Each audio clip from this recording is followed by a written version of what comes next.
வருஷமா தான் இருக்கும். மூன்றாம் உலக யுத்தம் மிகப்பெரிய அளவிலே வரும். அதோடைய ஆரம்ப கட்டம் தான் 2023 அக்டோபர் 7 நடந்துச்சு. இதுதான் பட்டயத்தினால். நல்லா தெரிஞ்சுக்கொள்ளுங்க, இது இஸ்ரவேலின் மலைகளுக்கு விரோதமாக நடக்கிற யுத்தம். இதை பத்தி நம்ம நேற்று தெளிவாக பார்த்துட்டோம். இதுல நமக்கு இருக்கிற ஒரு அடையாளம் என்ன அப்படின்னு கேட்டீங்கன்னா, இந்த இஸ்ரவேல் மலைகள்ல மூன்றாவது தேவாலயத்தினுடையதான பலிபீடத்தை கட்டுவாங்க. எழுதி வச்சுக்கொள்ளுங்க. இதெல்லாம் உங்களுக்கு தீர்க்க தரிசனமாக சொல்லப்படுது, பைபிள்ல உள்ளது. இப்பயும் சொன்ன நான் தீர்க்க தரிசி இல்ல, பைபிள்ல இருக்கு. எதை பலிபீடத்தை கட்டுவாங்கன்னு ஏன் அவ்வளவு தைரியமா சொன்னா, இப்ப வாசிக்கிறது 4வது முத்திரை வாசிக்கிறீங்களா, 5வது முத்திரையை வாசிங்க பாப்போம். 6, 9, 10 வாசிங்க. அவர் 5ஆம் முத்திரையை உடைத்த போது தேவ வசனத்தின் நிமித்தமும் தாங்கள் கொடுத்த சாட்சி நிமித்தமும் கொல்லப்பட்டவர்களுடைய ஆத்துமாக்களை பலிபீடத்தின் கீழே கண்டேன். இப்ப பலிபீடம் ஒன்று வரும். 3வது தேவாலயத்தோட பலிபீடத்தை ஃபர்ஸ்ட் கட்டுவாங்க. அந்த பலிபீடத்தை கட்டுறதை நீங்க பார்த்துட்டீங்கன்னா 5வது முத்திரையின் அர்த்தம். அதான் வருகைக்கான கடைசி அடையாளம். இந்த இடத்துல கட்டுவாங்க பலிபீடத்தை, இந்த இடத்துல தான் கட்டுவாங்க. அவங்க அதை எப்படி கட்ட போறாங்களோ அது தெரியாது. அது அவங்களுக்கு உள்ள பிரச்சனை, நமக்கு தேவையில்லை. நம்மளை பொறுத்த வரைக்கும் நமக்கு அடையாளம் தான் தேவை. இந்த அடையாளங்களை வச்சுட்டு இயேசுவின் வருகைக்கு நம்ம கணிச்சுக்கிறோம், அவ்வளவுதான். சோ இந்த இடத்தை அவங்க ரிமூவ் பண்ணிட்டு இந்த இடத்துல அவங்க என்ன பண்ணுவாங்க, ஒரு பலிபீடம் கட்டுவாங்க. பலிபீடத்தை கட்ட ஆரம்பிக்கிறது தான் எல்லா விதமான முடிவாக இருக்க போகிறது. சோ இப்ப நம்ம கண்ணுக்கு முன்னாடி இந்த பலிபீடத்தை கட்டுறதுக்குன்னா இந்த இடத்தை அவங்க கை கண்ட்ரோல்ல எடுக்கணும். அதுக்கான யுத்தம் தான் ஆரம்பிச்சு 2 வருஷம் ஆகுது. சோ பட்டயம். 2வது என்ன இருக்குது, பஞ்சத்தினாலும். உலகளாவிய பஞ்சம், தண்ணி பஞ்சம், சாப்பாட்டு பஞ்சம், காத்து பஞ்சம், எல்லா பஞ்சமும் வரும். இப்ப நீங்க பார்த்தது உணவு பஞ்சம், கருப்பு குதிரை. ஆனா இப்போ சாப்பாட்டு பஞ்சம், உணவு பஞ்சம், தண்ணி பஞ்சம், காற்று பஞ்சம் எல்லாம் வரும். அத்தனை பஞ்சமும் ஒன்றாய் நடக்கும். இது மட்டும் இல்ல, மிகப்பெரிய அளவுல உயிரினங்கள் சாகும். ஓசியாவின் புத்தகம் 4ஆம் அதிகாரம் 3ஆம் வசனம், செப்பனியாவின் புத்தகம் 1ஆம் அதிகாரம் 3ஆம் வசனம், ரெண்டுத்திலையும் வாசிச்சு பாத்தீங்கன்னா பெருமளவுல மிருகங்கள் சாகும் அப்படின்னு ஆண்டவர் சொல்றார். இப்போ அந்த காரியங்கள் எல்லாம் நடைபெற்றுக் கொண்டே இருக்கிறது. பெருமளவுல மிருகங்கள் சாகிறத நாம பார்க்கிறோம். கவனிச்சுக்கொள்ளுங்க. வேதம் சொன்னபடியே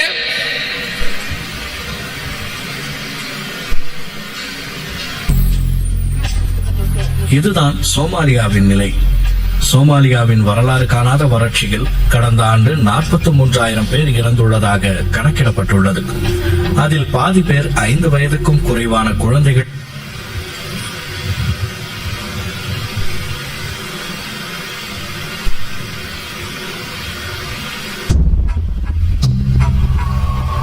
யானை, வரிக்குதிரை ஆகியவற்றை வேட்டைக்காரர்கள் கொள்வதை நாம் கேள்விப்பட்டிருப்போம். ஆனால் ஒரு நாட்டின் அரசே தன் நாட்டின் விலங்குகளை வேட்டையாடி அதை தன் நாட்டு மக்களுக்கு உணவாக அளிக்கும் அவலத்தை எங்காவது கேள்விப்பட்டிருக்கிறீர்களா? ஆப்பிரிக்க நாடான நமீபியாவில் தான் இந்த அதிர்ச்சி சம்பவம் அரங்கேறிக் கொண்டிருக்கிறது. அங்க மட்டும் இல்ல, ஜிம்பாப்வே, கென்யா, பல நாடுகள்ல மிருகங்கள் பெருமளவில் சாவ தொடங்குது. மீன்கள், இந்த மாதிரி மீன்கள், கடற்கரை, ஆண்டவர் சொல்றாரு சமுத்திரத்தின் மச்சங்களையும் வாரிக்கொள்வேன் பாரு. நீங்க பாத்தீங்கன்னு சொன்னா சமுத்திரத்து மச்சங்களையும் நான் வாரிக்கொள்வேன் அப்படிம்பார். இதெல்லாமே 2023, 2024 நடந்ததான சம்பவம். எத்தனையோ கிலோமீட்டருக்கு மீன்கள் செத்து மிதந்துச்சு. இது மட்டும் இல்ல, டால்பின்கள் செத்து மிதந்திருக்கு, சுறாக்கள் செத்து மிதக்குது. கடலுக்குள் ஏதோ ஒரு பெரிய மாற்றம் நடக்குதுன்னு சொல்றாங்க. அதனுடைய விளைவாக கடல்வாழ் உயிரினங்கள் பெரும் அளவுல சாகுது அப்படின்னு சொல்லிட்டு இருக்கிறாங்க. இப்போ வேதத்தில் சொன்ன ஒவ்வொரு அடையாளமும் நடக்குது. இதுல ஒண்ணுதான் பஞ்சம். மிக மோசமான பஞ்சம் நடக்கும். தண்ணி பஞ்சம், சாப்பாட்டு பஞ்சம், காத்து பஞ்சம் எல்லாம் நடக்கும். இது மட்டும் இல்லாம ஆமோஸ் 8:11 வசன பஞ்சம். நல்லா கவனிங்க. இப்ப இது உங்களுக்கு அந்த வசனம் கொடுக்கப்படுது. வசனம் கிடைக்காத காலம் ஒன்று வரும். ஆண்டவர் 8:11 சொல்றாரு, ஆகார குறைவினால் உண்டாகிய பஞ்சம் அல்ல, ஜலக்குறைவினால் உண்டாகிய தாகம் அல்ல, கர்த்தருடைய வசனம் கேட்க கிடையாத பஞ்சத்தை அனுப்புவேன் என்று ஆண்டவர் உரைக்கிறார். நல்ல கவனிங்க. வசனம் கேட்க கிடையாது. அது எப்படிங்க வரும்? வசனம் கேட்க கிடையாத காலம் வருமா? ரெண்டு காரியத்தை ரெண்டு வகையில வரும். நான் சொல்றேன். ஒன்று, உண்மையிலே பஞ்சம்னா என்ன, வசன பஞ்சம்னா என்ன அப்படின்னு கேட்டீங்கன்னா, இப்ப உலகம் முழுக்க தண்ணி இருக்கு 70%. ஆனா தண்ணி பஞ்சம். பல நாட்டுல தண்ணி இல்ல, உயிரிழந்தா சாவுது. அப்புறம் 70% தண்ணி இருக்குது உலகத்துல. அப்படி இருக்கும்போது ஏன் தண்ணி பஞ்சம் வருதுன்னா, தண்ணி இருக்கு, தாகத்தை தீர்க்கிற தண்ணி கிடைக்காது, நல்ல தண்ணி இல்ல. அதுக்கு பேர் தான் என்னது, தண்ணி பஞ்சம். அப்ப வசன பஞ்சம்னா என்ன, சர்ச் இருக்கும், ஊழியக்காரங்க இருப்பாங்க, விசுவாசி இருப்பாங்க, அப்புறம் எவாஞ்சலிஸ்ட் இருப்பாரு, தீர்க்கதரிசி இருப்பாரு, பைபிள் இருக்கும். ஆனால் உங்கள் ஆத்தும தாகத்தை தீர்க்கிற ஆவியானவர் கொடுக்கிற தண்ணி இருக்காது. தண்ணி உள்ள இடங்கள் அமிர்த தண்ணி ரெண்டு நடத்துகிறான்னு இருக்குல்ல, அந்த தண்ணி உங்களுக்கு கிடைக்காது. அந்த காலம் இப்ப வந்திருக்கு. பல இடங்கள்ல பாத்தீங்கன்னா பிரசங்கம், நீங்க ஆன்லைனை திறங்க, டெய்லி கோடி கணக்கில் பிரசங்கம் இருக்கு. கோடி கணக்கில், லட்சக்கணக்கில் ஊழியக்காரங்க, சிலர்லாம் டெய்லி செய்தி போடுறாங்க, போட்டுக்கிட்டே இருக்கான். நான் யாரையும் குற்றமா சொல்லல. அதில் எது ஆவியானவர் பேசக்கூடியது? வசனம் சொல்லுது, சவுலும் தீர்க்கதரிசியில் ஒருவனாக எண்ணப்பட்டான். அந்த மாதிரி ஊழியக்காரர் ஒருவராக அநேகர் இன்னைக்கு எண்ணப்படுகிறார்கள். ஆண்டவர் ஒரு இடத்துல சொல்றாரு, நான் பேசாதிருந்தும் என் நாமத்தை கொண்டு அவர்கள் தீர்க்கதரிசனம் வரைக்கிறார்கள். அதுதான் இன்னைக்கு இருக்கு. அநேக சபைகளிலே கர்த்தர் பேசவில்லை, ஆவியானவர் இடைப்படல, உங்க ஆத்மாவுக்கு தேவையான வசனம் இல்ல. இப்ப என்ன ஆயிடுச்சுன்னா, நீங்க அதை பழகி பழகி பழகி, நான் நீங்க உங்களை இந்த சர்ச்சை சொல்லல, பொதுவா அந்த சில ஆட்கள் பாருங்களேன், நார்மல் உப்பு போட்ட சாப்பாடு இருக்கும், அவன் வாயில வச்சு சொல்லுவான், ஐயோ பயங்கர உப்பு. அந்த அம்மா நல்லா தான் சமைக்கும், இவன் வாயில வச்சு சொல்லுவான், ஐயோ வாயில வைக்க முடியல, பயங்கர உப்பு அப்படின்பா. என்ன காரணம்னா, இவன் 2 வருஷமா உப்பு இல்லாம தின்ட்டான். உப்பு இல்லாம சாப்பிட்டுட்டு கரெக்டான சாப்பாடு இப்ப அவனுக்கு எப்படி தெரியுது? பயங்கர உப்பா தெரியுது. அதே மாதிரி தான் இவன் ஆவியானவர் கொடுக்காத உப்பு சப்பு இல்லாத வசனத்தை கேட்டான் 25 வருஷமா. வாலாகாமல் தலையாவாய், அதாவாய் இதாவாய், அப்படி ஆக்குவேன் இப்படி ஆக்குவேன், நீ அங்க இருப்ப இங்க இருப்ப, இப்படி கேட்டான். இப்ப சத்தியத்தை கேட்ட உடனே அவங்க என்ன சொல்றாங்க அப்படின்னா, அவர் ரொம்ப கடினமா பேசுறாரு, ரொம்ப ஸ்ட்ராங்கா பேசுறாரு, உப்பு ஜாஸ்திங்கிறான். கவனிங்க, வசனத்துல ஸ்ட்ராங் லைட்டே இல்ல. வசனம் என்ன டீ கடையில வச்சு எழுதினார் ஆவியானவர்? ஸ்ட்ராங் லைட் எழுதுறதுக்கு இங்க வசனத்துல ஒண்ணுதான் இருக்கு, அது இருபுறம் கருக்குள்ள பட்டயம். அது நீங்க ஒழுங்கா ஹேண்டில் பண்ணீங்கன்னா உங்களுக்கு அது வெட்டாது, தப்பா ஹேண்டில் பண்றவன வெட்டும். ஏன் வசனம் உன்னை குத்துதுன்னா, அது ஊனையும் அணுக்களையும் பிரிக்கிறதா இருக்கிறது. உங்களுக்கு ஏன் இத்தனை நாள் வசனம் உங்களுக்கு குத்தாம இருந்துச்சுன்னா, நம்மால அட்டகத்தி வச்சு உங்களுக்கு சண்டை போட்டுக்கிறான். உங்களுக்கு கத்தி குத்துன மாதிரியும் இருக்கணும், குத்தாத மாதிரியும் இருக்கணும். குத்தணும், வலிக்க கூடாது. பாருங்களேன், ஒரு கச்சி ஒரு குச்சியை எடுத்து இப்படி வயிற்றுல குத்துனா வலிக்குமா வலிக்காதா? சொல்லுங்க, வலிக்குமா வலிக்காதா? நான் சொல்றேன், ஒரு காது குடையிற குச்சி எடுத்து காதுல விட்டா வலிக்குமா வலிக்காதா? சுகமா இருக்கும். அந்த பஞ்சை விட்டா கண்ணிய பார்க்கணும் அப்படின்பா. அதுவும் குச்சி தான், இதுவும் குச்சி தான். இப்ப நீங்க எதை விரும்புறீங்கன்னா, காது குடையிற குச்சி மாதிரி இருக்கணும் வசனங்கிறீங்க, அப்படியே மெதுவா விட்டு ஆட்டணும். ஒரு அழுக்கையும் எடுக்கக்கூடாது, அப்படியே உள்ள போயிட்டு சுரண்டிட்டு வந்துடணும். அவ்வளவுதான். சபைங்கிறது அப்படித்தான் இருக்கணும். உங்களுக்கு அப்படியே போனோம், உட்காரணும், சுகமா இருக்கணும். கடந்த ஆண்டை விட இந்த ஆண்டு ஆண்டவர் உங்களை பெருக பண்ணுவார். காது குடையிற குச்சி சொல்றான், எங்க சபையில சூப்பரா இருக்கும் செய்தி. என்னடா பேசினாரு அதெல்லாம் தெரியாது, நல்லா இருக்கும். இந்த வாரம் என்னடா தலைப்பு வசனம் என்னமோ சொன்னாரு, ஞாபகத்துல நல்லா இருந்துச்சு.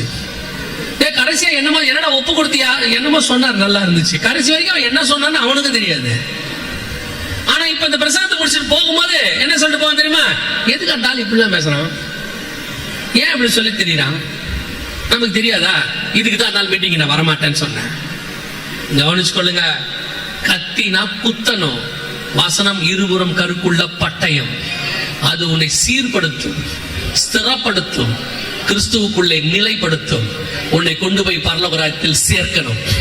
உங்களுக்கு ஏத்த மாதிரி எல்லாம் பிரசங்கம் வராது, பரலோகத்துக்கு ஏத்த மாதிரி தான் பிரசங்கம் வரும். கேட்டு திருந்தினா பரலோகம் போவியா?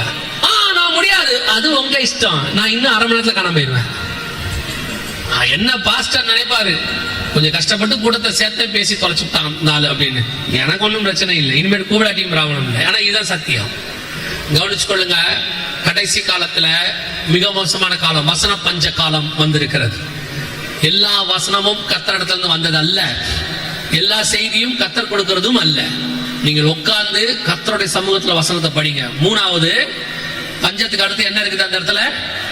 சாவினம், இயற்கை பேரழிவுகள், மிகப்பெரிய இயற்கை பேரழிவுகள். இந்த 25 வருஷம் தான் அதிகம். 2004 சுனாமிக்கு அப்புறம் எல்லாமே ஜாஸ்தி. அதுலயும் குறிப்பா இந்த ஒரு 2-3 வருஷமா அதிகமான பூமி அதிர்ச்சிகள் 1000 கணக்குல இருக்கான். சும்மா போய் கூகுள்ல இந்த 2 வருஷத்துல மட்டும் எத்தனை பூமி அதிர்ச்சி நடந்திருக்குன்னு போட்டு பாருங்க. எத்தனை பூமி அதிர்ச்சி இந்த 2 வருஷத்துல போட்டு பாருங்க. 1000 கணக்குல இருக்கு. 1000 கணக்குல ஒரு வாரத்துல மட்டுமோ என்னமோ 900 தடவை பூமி ஆடி இருக்கு. இதான் பூமி அதிர்ச்சிகளின் காலம்னு சொல்றாங்க. ஆண்டவர் சொல்றாரு 7 அடையாளங்கள். 7வது அடையாளம் என்னது? பூமி அதிர்ச்சிகள். இப்ப ஜப்பான்ல சொல்லியிருக்கான் மிகப்பெரிய பூமி அதிர்ச்சி ஒன்று வரப்போதான். ஏறக்குறைய 3 லட்சம் பேர் பாதிக்கக்கூடிய அளவுல இருக்குமா. இது ஜப்பான்ல சொன்னது, நான் சொன்னது இல்ல. இது ஜப்பான்ல சொல்லியிருக்காங்க. ஏறக்குறைய 3 லட்சம் பேர் பாதிக்கிற அளவுக்கு மிகப்பெரியதான பூமி அதிர்ச்சி ஒன்று வரப்போகிறது. இது ஒண்ணுதான் அவங்க சொல்லியிருக்காங்க. ஆனா இஸ்ரேல்ல ஒரு பெரிய பூமி அதிர்ச்சி இருக்கு. பைபிள் படி எசேக்கியேல் 38:19 மிகப்பெரிய பூமி அதிர்ச்சி ரோம் நகரத்துல இருக்கு, வேட்டிகன் பக்கத்துல இருக்கு, இத்தாலியில நடக்க போது. அது வெளிப்பட்ட விசேஷம் 15ஆம் அதிகாரத்தின் படி. கணக்கின்படி இன்னும் நிறைய பூமி அதிர்ச்சி இருக்கு. உலகம் பார்க்காத பெரிய பெரிய பூமி அதிர்ச்சிகள் இன்னும் இருக்கிறது. சோ அடுத்த இயற்கை பேரழிவுகள் இருக்கு. கடைசியாக அந்த என்ன இருக்குது? துஷ்ட மிருகங்கள். துஷ்ட மிருகம்னா எல்லாருக்கும் தெரியும்.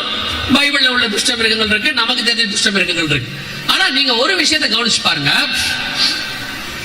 இந்த ஒரு 20-25 வருஷம் 40 வருஷமா 2000 அப்புறம் வச்சுக்கோங்களேன், நிறைய நோய்களுக்கு பின்னாடி ஒரு மிருகத்தின் பேர் வருது. கவனிச்சு பார்த்திருக்கிறீங்களா?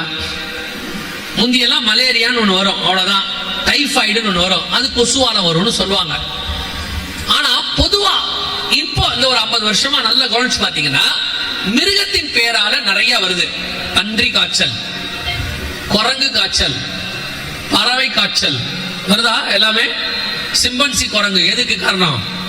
எய்ட்ஸுக்கு. அப்புறம் எபோலாக்கு என்ன காரணம்? வௌவால். இப்போ இது வந்துச்சு நம்ம கொரோனா. இது கூட அவங்க என்ன சொன்னாங்க?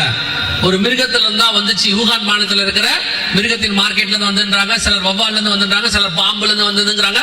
எது எப்படியோ ஒரு பெரிய காரணம் மிருகத்திலிருந்து வந்துச்சு. இது எல்லாத்துக்கும் காரணம் துஷ்ட மிருகங்களினால் உண்டாகிற மரணம். இன்னைக்கு மிகப்பெரிய அளவுல கிருமிகள், வைரஸ், அதெல்லாம் மிருகத்தின் வைரஸ் சொல்றாங்க. இப்போ ரீசெண்டா உலக சுகாதார மையம் ஒரு மிகப்பெரிய அனௌன்ஸ்மெண்ட் ஒண்ணு கொடுத்திருக்கு. இந்த அனௌன்ஸ்மெண்ட் என்ன சொல்லுது பாருங்க. ஏறக்குறைய கொரோனாவை விட பல மடங்கு சக்தி வாய்ந்த இன்னொன்னு ஒண்ணு வருது, டிசீஸ் எக்ஸ் அப்படின்னு ஒண்ணு வருது. இதை கொடுத்து வச்சிருக்காங்க. அடுத்து ஒண்ணு வரப்போகுது அப்படின்னு சொல்றாங்க. இது எந்த அளவுக்கு இருக்கும் அப்படின்னு சொல்றாங்க. கவனிங்க. கொரோனாவை விட மோசமான மற்றொரு பெருந்தொற்றை எதிர்கொள்ள தயாராக இருக்குமாறு உலக சுகாதார நிறுவனத்தின் தலைவர் டெட்ராஸ் அதானம் எச்சரித்துள்ளார்.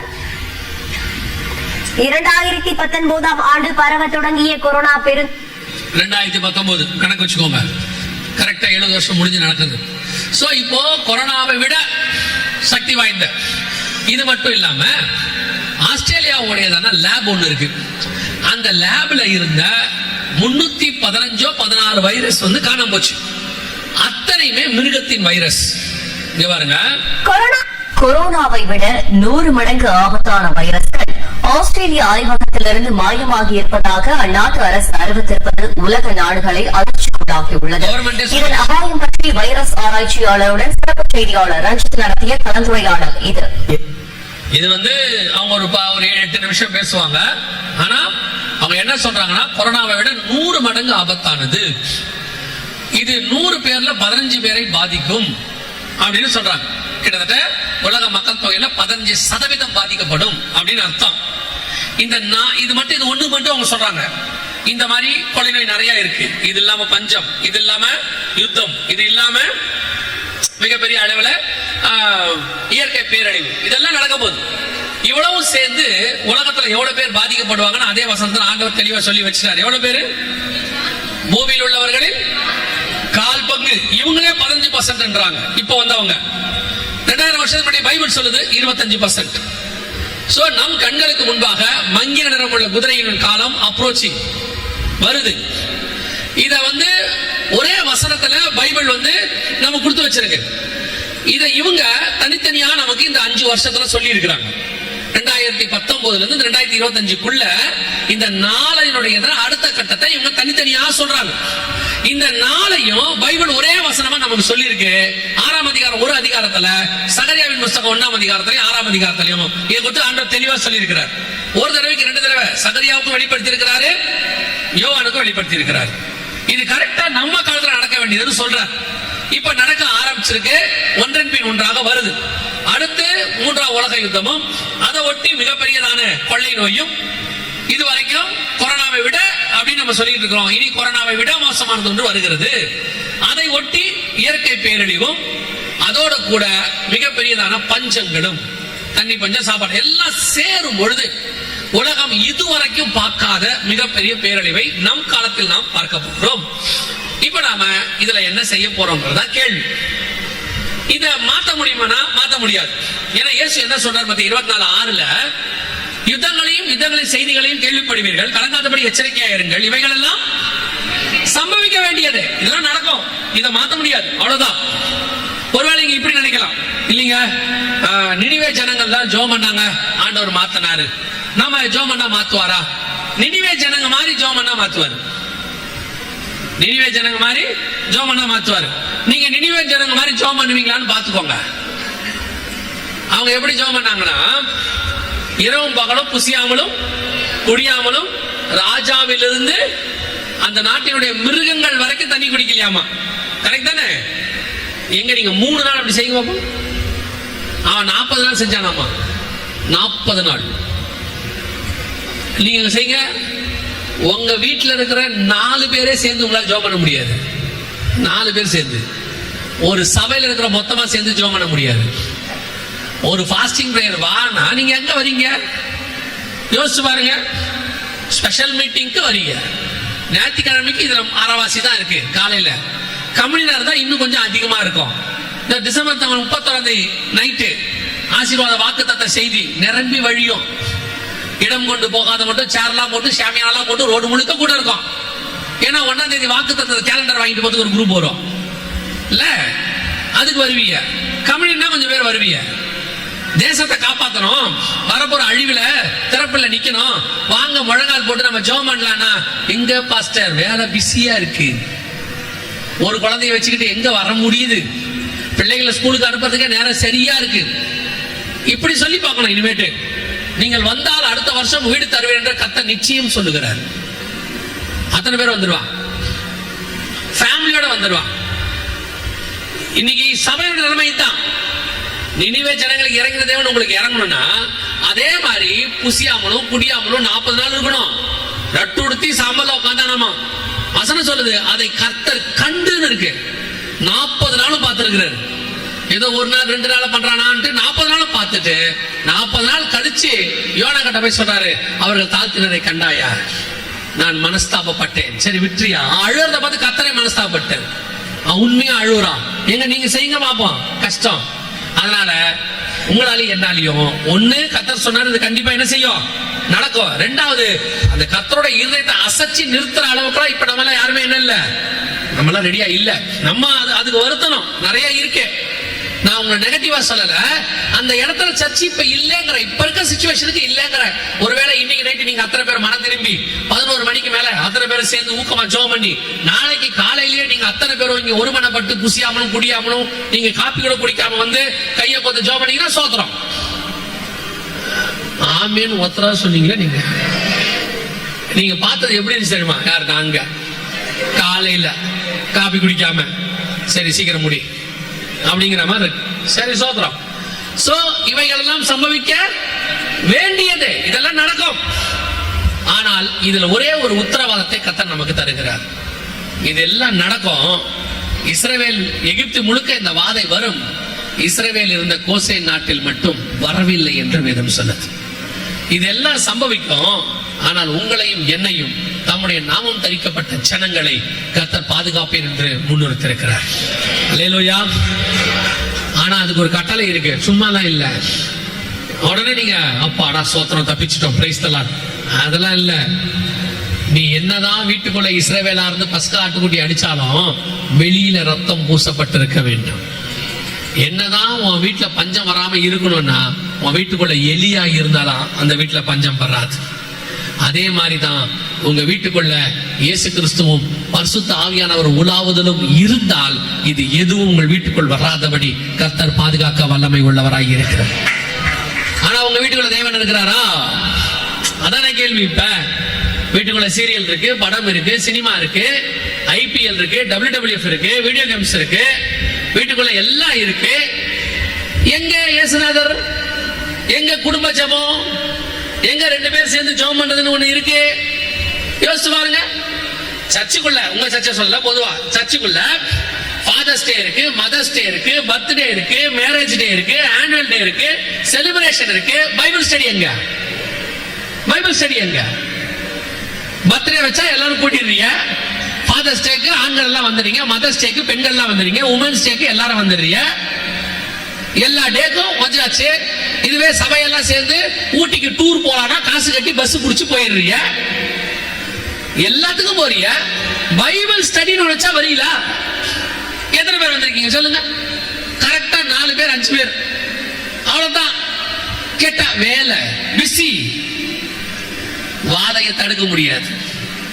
உங்கள் வீட்டுக்குள்ளே ஜெபமும் வேத வாசிப்பும் கர்த்தர் உலாவுதலும் வீடு தேவனுடைய வீடாய் இருந்தால் மட்டும்தான் முழு பாதுகாப்பு இவைகளுக்கு நடுவில் நடக்கும். உங்க வீட்டுக்குள்ள சீரியல், சினிமா, அடிதடி, அக்கிரமம், விசுவாசி வீட்டுல கெட்ட வார்த்தை, விசுவாசி வீட்டுல கெட்ட வார்த்தை. அவன் சொல்றான், கோவப்பட்டு பேசிட்ட ஒரு வார்த்தை உள்ளுக்குள்ள இல்லாம எப்படி வெளியே வரும்? உள்ளுக்குள்ள இல்லாம எப்படி வெளியே வரும்? இன்னைக்கு விசுவாசி வீட்டுக்குள்ள எல்லாம் இருக்கு. சண்டை, சச்சரவு, விவாகரத்து அத்தனையும் கிடக்கு. உன் வீட்டுக்குள்ள வாதையும் இருக்கத்தான் செய்யும். அது எப்படி இருக்காது? அதுவும் இருக்கத்தான் செய்யும். உன் வீட்டு வாசல்ல 2 இருக்கும். ஒன்று, வாசப்படியில் நின்று அவர் கதவை இல்லையா? உன் வீட்டு வாசப்படியில் பாவம் படுத்திருக்கும். ஒண்ணு, உள்ள இயேசு வந்துட்டார்னா பாவம் போயிடும். இல்ல இயேசு இல்ல, வெளியே இருக்கிற பிசாசு மேலும் 7 பிசாசை கூட்டிட்டு வந்து ஜோடிக்கப்பட்டிருக்கிற வீட்டை ஆக்குபை பண்ணிடும். உன் வீட்டுக்குள்ள இயேசு இருந்தாதான் ஆச்சு. சும்மாவாது சால்ஜாப் சொல்லிக் கூடாது. சிலர்லாம் சுயநீதிகாரங்க இருக்காங்க. தசமா காணிக்கலாம் நான் கரெக்டா கொடுத்துறேன், பாஸ்டர் கிட்ட பவ்யமா பிரைஸ் சொல்லுவேன், பாஸ்டருக்கு ரொம்ப வேண்டப்பட்டவங்க, வருஷத்துக்கு ஒரு நாள் பாஸ்டர் எங்க வீட்டுல வந்து சோறு தின்னுவாரு, தின்னுட்டு போட்டோம். உன் வீட்டுக்குள்ள பாஸ்டர் வந்தா என்ன, பெரிய பெரிய எவாஞ்சலிஸ்ட் வந்தா என்ன? இயேசுநாதர் எங்க? இயேசுநாதர் இல்லாத வீட்டுக்குள்ள வேற யார் வந்தாலும் பிரயோஜனம் இல்ல தம்பி. சிலர்லாம் பாஸ்டர் கூப்பிட்டு ஒரு நாள் பிரியாணி போட்டா பல்லவத்து போய் நினைச்சு தெரியுறான். ஒரு வயலும் போக முடியாது. உங்களை சொல்ல, நீங்க தங்கம்.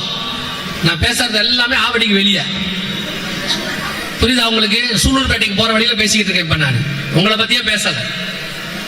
சிலர் நினைச்சிட்டு இருக்காங்க, யாருக்காவது கூப்பிட்டு காப்பி கொடுத்துட்டா எங்க வீட்டுக்கு வந்தா பாஸ்டர் எப்போ காப்பி குடிப்பாரு, அதுக்கு பரலோகத்துக்கு கூட்டு போயிருவோமா? காப்பியை கொடுத்து பரலோகத்துக்கு போயிருவீங்களா நீங்க? அதெல்லாம் ஆகாது தம்பி. இயேசுநாதர் வீட்டுக்குள்ள இருந்தா தான் பரலோகத்துக்கு போக முடியும். உன் வீட்டுக்குள்ள அப்பா அம்மாவே வச்சுக்க மாட்டேன். நீ வயசான தூக்கி கொண்டு போய் ஹோமேஜில போட்ட, நான் உங்க அம்மாவோட இருக்க மாட்டேன். அந்த அம்மா பரலோகத்துக்கு வந்தா எங்க போவேன்? அந்த அம்மா சொல்லுது, எங்க வீட்டுக்காரோட அம்மாவோட மாமியாரோட நான் வாழ மாட்டேன். வாழாத அந்த மாமியார் பரலோகத்துக்கு வரணும், எங்க போவேன்? அங்க வந்து சொல்லணும் உங்க வீட்டுக்காரர்கிட்ட, நான் உங்க அம்மாவோட இருக்க மாட்டேன், நரகத்துக்கே போறேன். போ. வீட்டுக்குள்ள அம்மா அப்பா வச்சுக்க முடியல உன்னால, நீ எப்படி இயேசுநாதரை வச்சுக்க போற அப்படின்னு கேட்கணும். நான் ஏன் கேட்கிறேன்? நமக்கு என்ன அதை பத்தி எல்லாம்? அது உங்க வீடாச்சு, நீங்களாச்சு, பார்த்து கொள்ளுங்க. சும்மா இந்த பாஸ்டரை ஏமாத்திட்டு எவாஞ்சலிஸ்டை ஏமாத்திட்டு பரலோகத்துக்கு போயிடலாம் கனவுட காணாதியா.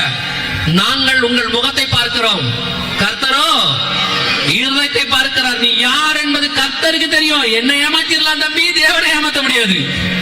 பாஸ்டரை ஏமாத்திடலாம், தேவனை ஏமாத்த முடியாது. ஒருவேளை நாங்கள் ஏமாந்து கூட போகலாம், ஆனா பரலோகத்துல கால் வைப்பான்னு கனவுல கூட நினைக்காத. ஆண்டவர் தெளிவா சொல்றாரு, உங்களால பரலோகத்தின் வாசல் உங்களுக்கு திறந்திருக்கு. ஆண்டவர் வாய்ப்பு கொடுக்கிறார். காலம் மிக சமீபம்.